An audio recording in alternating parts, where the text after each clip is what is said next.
मणिकर्णिके हरिहरौ सायुज्य मुक्ति प्रदौ। भगवान शंकराचार्य यहाँ बता रहे हैं कि भगवती मणिकर्णिका के तट पर भगवान शिव और भगवान विष्णु दोनों वहां उपस्थित होकर विवाद कर रहे हैं और उनका जो संवाद चल रहा है उस संवाद में भगवान शंकर को भगवान विष्णु कहते हैं कि हे प्रभु, ये जो जीव जा रहा है इसको मेरा स्वरूप प्रदान करिए।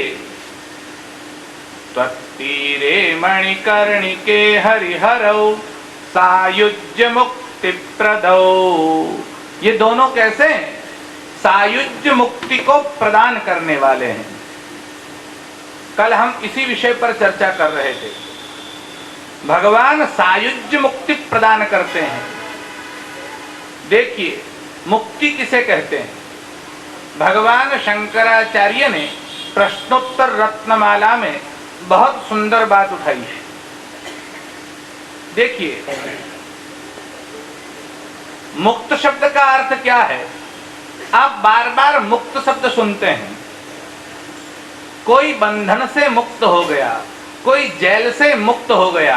आप टीवी में समाचार सुनते हैं, अमुक अमुक पर्सन को, अमुक अमुक आदमी को, अमुक अमुक नेता को आज कोर्ट ने मुक्त कर दिया, यानी उसके बंधन में से उसे मुक्त किया। जितने बंधन थे वो छोड़ दिए गए। इसका मतलब यह है कि हमको मुक्त होना है, अर्थात हम आज तक बंधे हुए हैं। जो बंधा हुआ है उसे ही मुक्त किया जा सकता है। जिसका बंधन है ही नहीं उसको मुक्त किया ही नहीं जा सकता। तो पहचानना यह है कि हमें बंधन किसका है, हम क्यों बंधे हुए हैं, किससे बंधे हुए हैं, और ये बंधन कौन छोड़ता है, कैसे ये बंधन छूटते हैं। भगवान शंकराचार्य ने लिखा, प्रश्नोत्तर रत्नमाला में उन्होंने प्रश्न उठाया। बद्धो हि को, ये बंधन कारक यानी बंधा हुआ कौन है? विषयानुरागी, जो विषयों के पीछे भागता है वो बंधा हुआ है। मुक्तस्य को, फिर कहते हैं मुक्त कौन है, कौन बंधा हुआ नहीं है? विषये विरक्तः, जो विषयों से विरक्त हो चुका है वो बंधा हुआ नहीं। यानी जो विषयानुरागी है उसे कहते हैं बंधा हुआ। देखिए, बंधन किसे कहते हैं आप सब जानते हैं। और ये जो बंधन है वो किस प्रकार का है? आदमी ऐसा समझता है कि मैं सबको बांधता हूं, लेकिन बात गलत है। આપણે ગુજરાતીમાં કહીએ છીએ કે મેં વડોદરામાં મારો બંગલો બાંધ્યો, કરોડનો, 2 કરોડનો, 5 કરોડનો, 25 કરોડનો। હવે તમે જરા સમજો કે તમે બંગલાને બાંધ્યો છે કે બંગલાએ તમને બાંધ્યો।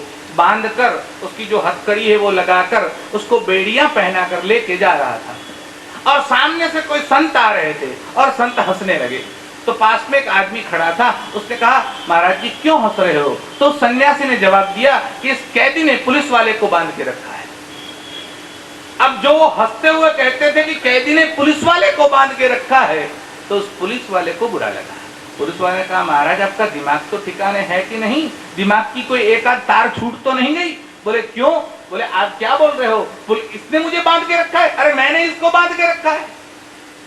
बोले अगर ये बात सही है तो एक बार इसको छोड़ के देख, फिर देखता हूं कौन किसके पीछे भागता है। तू इसके पीछे भागता है कि ये तेरे पीछे भागता है? जो बंधा हुआ है वो भागेगा। इसका मतलब अगर पुलिस वाला चोर के पीछे भागता है तो बंधा हुआ कौन है? बंधा हुआ तो पुलिस वाला है। तो आपने किसको बांधा है? मैंने उसको नहीं बांधा, उसने मुझको बांधा है। हमारे यहाँ भरवाड़ लोग होते हैं, रबारी लोग होते हैं जो गोपालन करते हैं। वो बोलते ऐसे है कि मैंने गाय को बांधा है। अरे बात तो गलत है, गाय को तूने नहीं बांधा, गाय तुझे बांध कर रखती है। एक बार गाय को छोड़, पीछे कौन भागता है देख। तो जो पीछे भागता है वही बंधा हुआ है, गाय तो मुक्त है। इसी प्रकार जीव भी बधा हुआ है।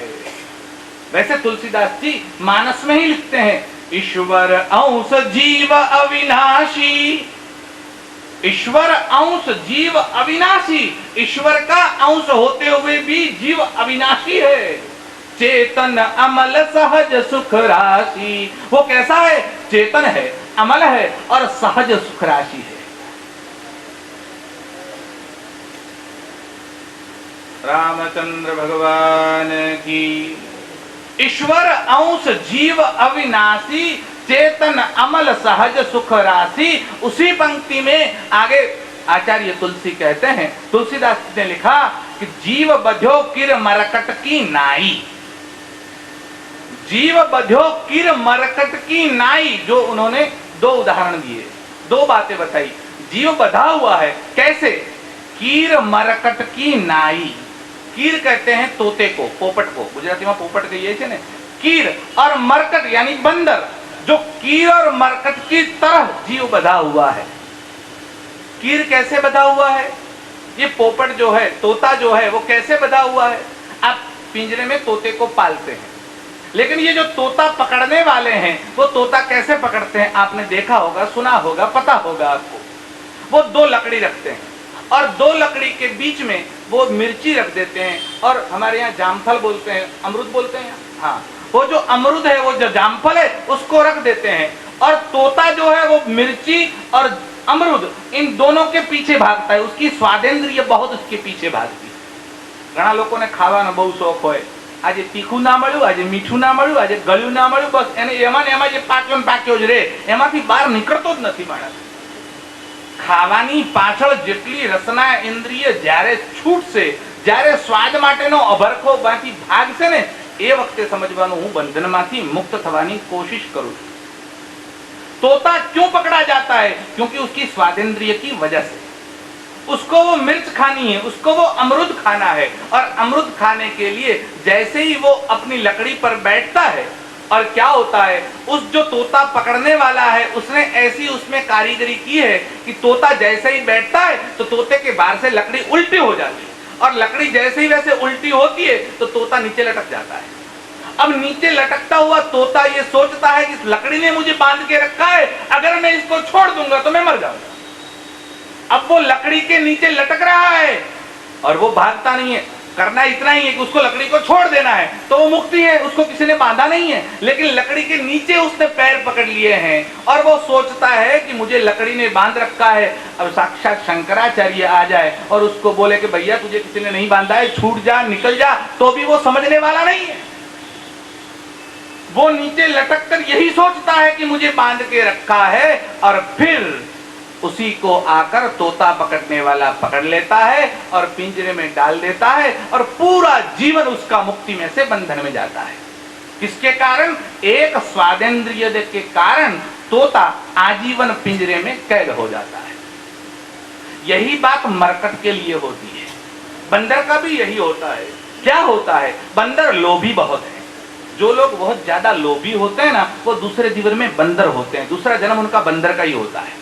बंदर ज्यादा लोभी होते हैं। और किस प्रकार से लोभी होते हैं? तो कहते हैं जो बंदर पकड़ने वाले हैं वो क्या करते हैं, एक छोटा सा घट लेते हैं और उस घड़े को आधा जमीन में गाड़ देते हैं, आधा बाहर होता है, आधा जमीन के अंदर होता है।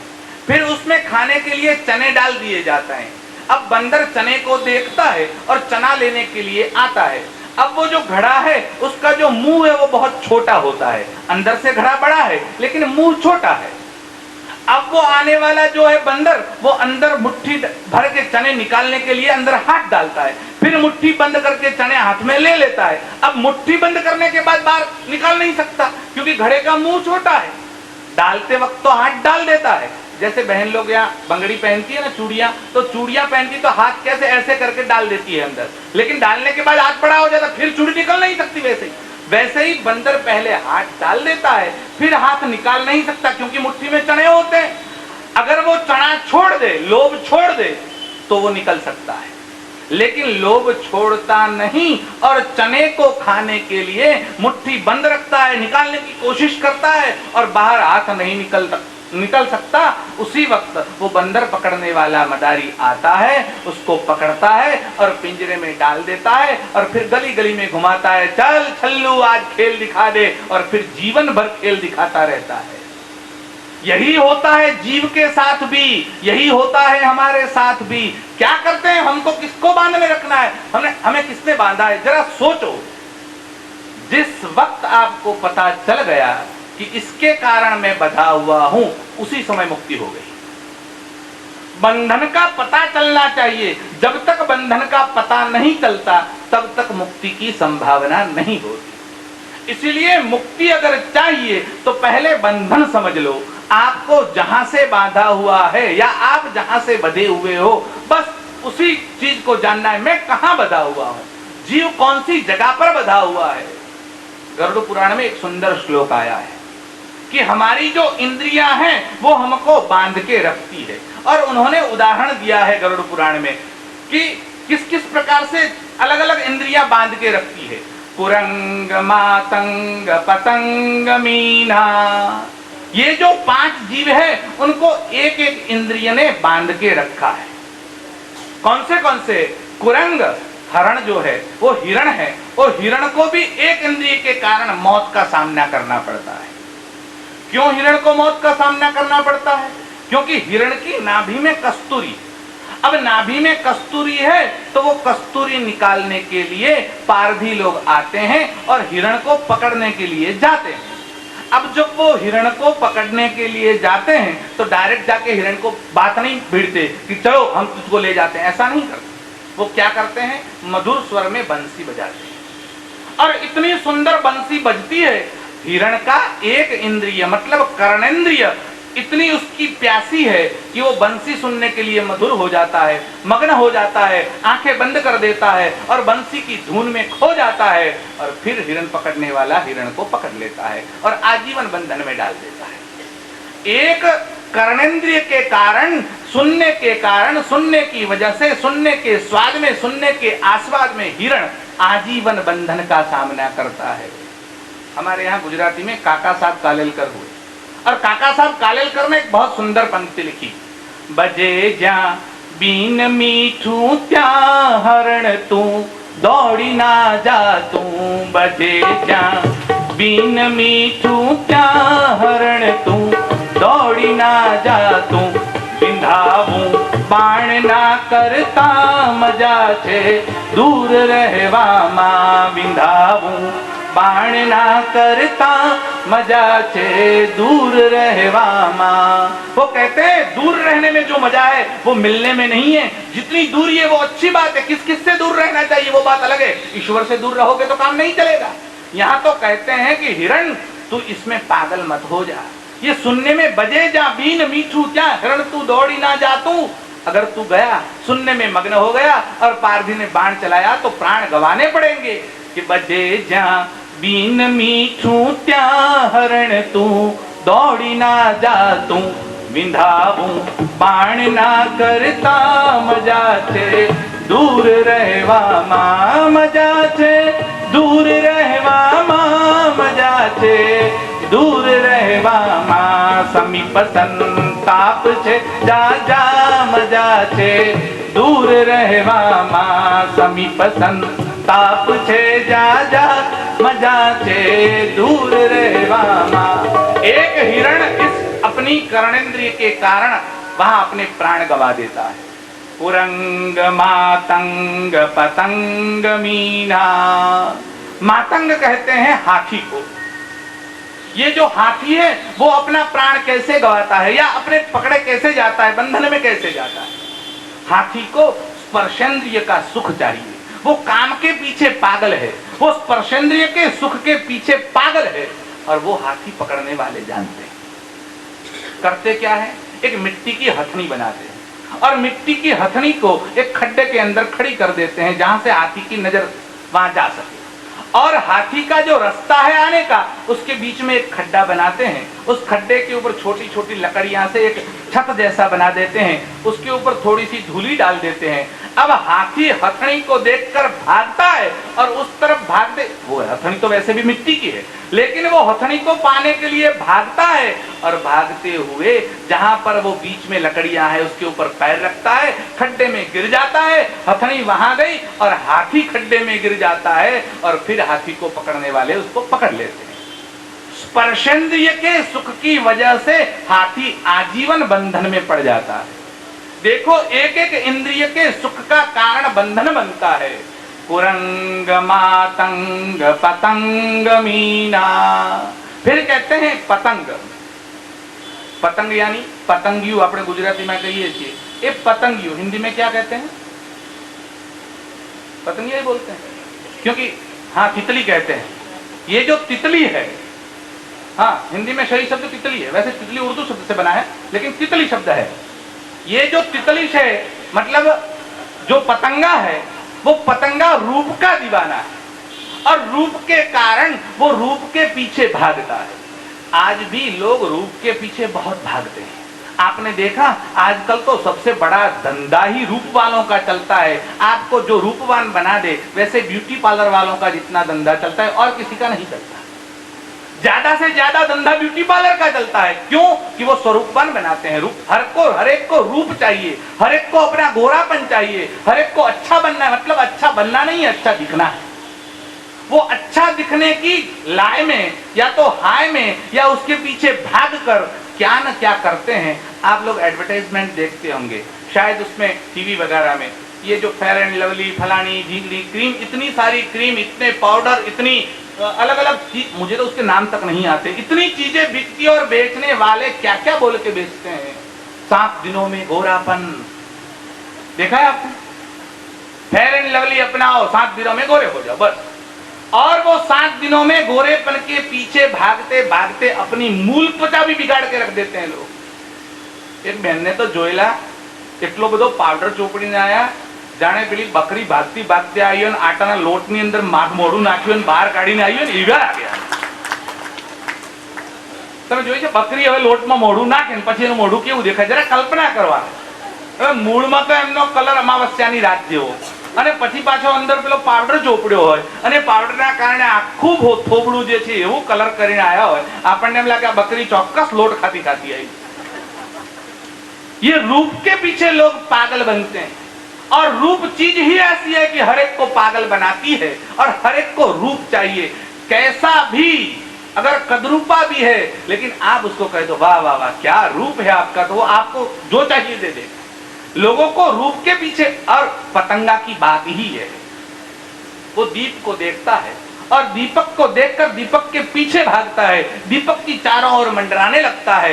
उसको दीपक चाहिए और दीपक को पाने के लिए, ज्योत को पाने के लिए उस दीपक के पीछे भागते हुए कब उसके प्राण निकल जाते हैं, वो गिर जाता है दीपक के अंदर, उसके प्राण छूट जाते हैं।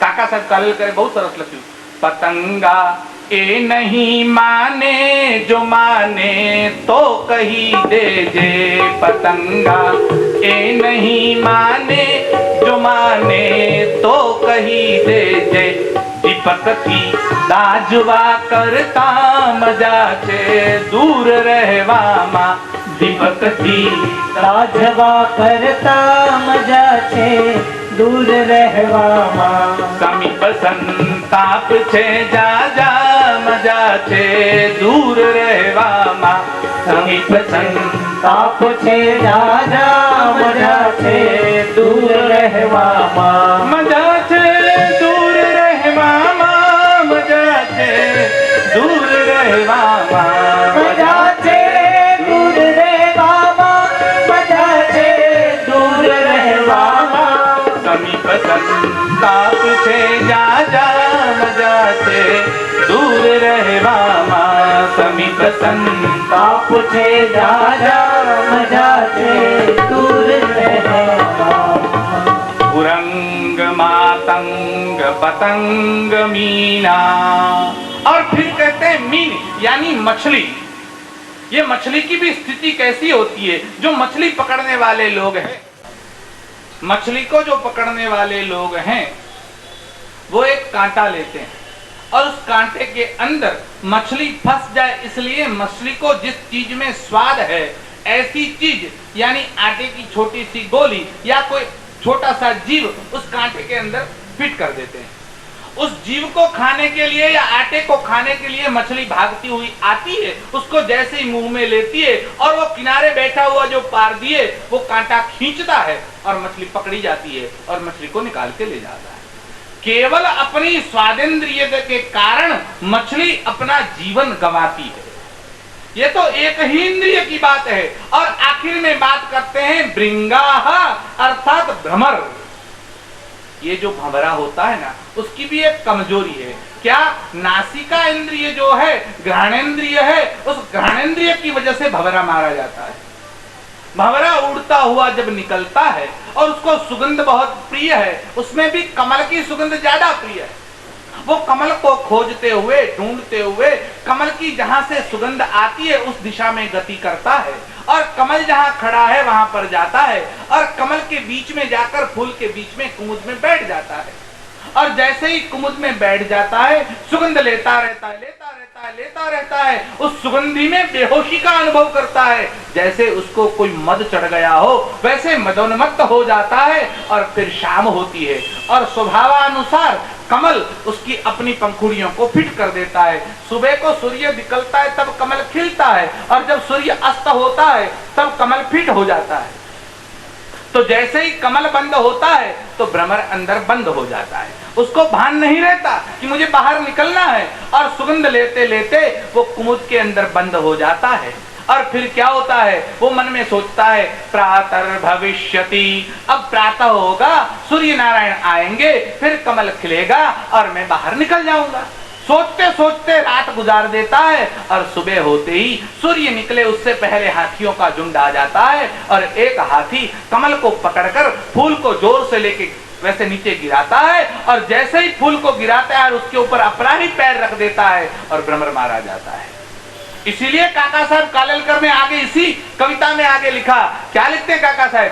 सुगंधी वायु लहराता भ्रमर तू दौड़ी ना जाजे। सुगंधी वायु लहराता भ्रमर तू दौड़ी ना जाजे। सुगंधी वायु लहराता भ्रमर तू दौड़ी ना जाजे। सुगंधी वायु लहराता भ्रमर तू दौड़ी ना जाजे। कुमुद ना कैद खाना थी मजा छे दूर रहवा मां। कुमुद ना कैद खाना थी मजा छे दूर रहवा मां। कुमुद ना कैद खाना थी मजा छे दूर रहवा मां। कुमुद ना कैद खाना थी मजा छे दूर रहवा मां। समीप संताप छे जाजा मजा छे दूर रहवा मां। समीप संताप छे जाजा मजा छे दूर रहवा मां। सजीने गोपियों घेली वस्या श्री कृष्ण द्वारिका। सजीने गोपियों घेली वस्या श्री कृष्ण द्वारिका। सजीने गोपियों घेली वस्या श्री कृष्ण द्वारिका। सजीने गोपियों घेली वस्या श्री कृष्ण द्वारिका। प्रभुए जानी जोयूं के मजा छे दूर रहवा मां। प्रभुए जानी जोयूं के मजा छे दूर रहवा मां। समीप संताप छे जाजा मजा छे दूर रहवा मां। समीप संताप छे जाजा मजा छे दूर रहवा मां। देखिए, एक एक इंद्रिय के कारण ये सब मारे जाते हैं। हरण अपनी कर्णेंद्रिय के कारण मारा जाता है, मीन अपनी स्वादेंद्रिय के कारण मारी जाती है और भृंग अपनी घ्राणेंद्रिय के कारण मारा जाता है। अगर कोई हाथी है तो वो अपनी स्पर्शेंद्रिय के कारण मारा जाता है। ये सब एक एक इंद्रिय के कारण मारे जाते हैं। हमारे पास तो ये पांचों के पांचों विद्यमान है, क्या हाल होगा हमारा? हम तो पांचों के पीछे भाग रहे हैं। हमको तो ये भी चाहिए, वो भी चाहिए, ये भी चाहिए, सबके सब इंद्रियों का स्वाद लेना है। अगर स्वाद के पीछे भागोगे तो बंधन निश्चित ही है।